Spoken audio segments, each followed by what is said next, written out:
our first topic is kind of an impromptu topic, and it's all about our good pal Brian Hibbs, man. There's not too many retailers out there with as high a profile in the industry, but also who have just done as much. Like this guy sued Marvel and put money in the pockets of every single comic book retailer out there, including myself. A couple of G's right in my pocket, man. That's something that you can't forget about. So I want to just go around and the table here and say, what does Brian Hibbs mean to you and to the industry? Let's start with Bill. Well, Brian's often considered very controversial, but in reality, his thoughts are. He really thinks this through his comments. He's got a good vision of what's his store mandate is, which is much more of a reader-friendly store, not so much collectible store, but reader-friendly. The store doesn't have a lot of merchandise in it, but it really is does a lot of hand-holding with the customers that come in. And I just love his editorials. I often disagree half the time or more with each one. He and I have had some great battles, but all around really well spoken and really rooting for him in a big way. Yeah, me too, man. I can't underscore that enough. Hibbs says a lot, and he knows it, man. And not everybody agrees with everything. I don't think anybody agrees with everything that guy says. But man, there's enough really smart people that do agree with enough of what he's got. He's got enough of batting average that he's top notch. Brandon, what do you know about Brian, and how do you know him? Well, I've been reading his stuff for a very long time. I've got the 2 published books, and I've kind of downloaded documents of all the rest of his columns, because they're a bit of a guidepost to when I was starting. And then when CBR kind of shut down their columnists, or the majority of their columnists, and Brian moved his stuff to the Beat, we got this phone call, and I almost didn't answer it because it was from where Yelp is located. And I'm like, oh, great, a Yelp call. This is going to be awesome. And I'm very glad I didn't answer that phone with like, what? And it was Brian reaching out, basically saying, hey, I'm also going to be writing for the site. You do a lot of journals, the comics retail articles there. And he just wanted to make sure it was cool with me, which was bizarre, because I was like, that's that guy. Oh my God, it's that guy. So yeah, he's a nice dude, and yeah, we don't agree on a lot, but we agree on most. So okay, well, I want to hear from Heidi. Follow up on what your colleague just said, please. What has Brian meant to you? Your coverage, like he's I guess he's not an employee, but I don't know, he's certainly a valued contributor. Yeah, well, Brian is a dear friend of mine. We were Eisner judges together back in the 90s, and that's how we got to be friends. And I mean, we've been dear friends ever since. I've been to his store many times, legendary parties. I mean, the guy's a legend. I love Brian, and sending all good thoughts for him to get well. And yeah, people disagree a lot with Brian. I'll say this.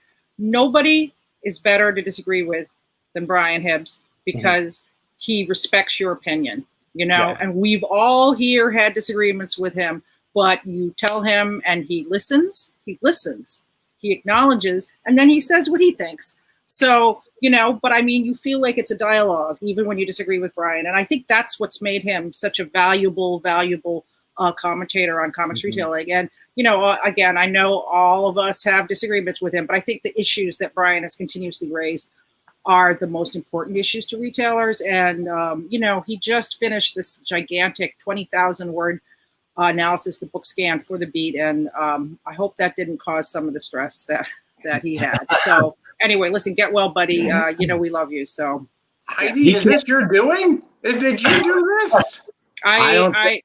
I hope not, but I think as we get into some of the topics on this, I mean, Brian's been on the show, and he's been very, very voluble on this show. He's been very, very concerned about the issues that are happening, and I think being under that kind of stress, we're all under a lot of stress, and I think Brian wore it quite a bit. He cares. cares, and it shows. Really. Yeah. You know, I have all these cats, and they know when I'm Zooming, and they come up and they love to cuddle around me while I Zoom. So that's how it is. So I'm sitting here with my comics and my cats. So a living stereotype. Adam, tell me about Brian Hibbs. Well, it has been my pleasure to know Brian for a long time and to have spent much of it arguing with him, including late night conversations where there was too much beer drunk. And I do have with me the inaugural edition of Comics Retailer that has Brian Hibbs' ethics and the comics industry, where he predicts that Spider-Man #1, with the circulation of 2.5 million copies, will never increase in value. He's absolutely right. It never did. It's actually less than cover price now. However many years ago that was, April of '92. Brian is often right. He's often wrong, and I will tell him that, and we will go toe to toe. But he once called me a lifer. He said that he recognized me as somebody who cared, and that was a huge moment for me. And I am all of my thoughts and prayers are with Brian and with all of the comics retailers right now that are living this stress day to day. Brandon, please take care of yourself. Get some exercise. Eat well. Okay, that's all right. Well, guys, that's a kind of a tee up here for our next two topics, really. Well, what about you hear from Eric? Oh, I'm sorry. I skipped you. What's up, buddy? What's up, buddy?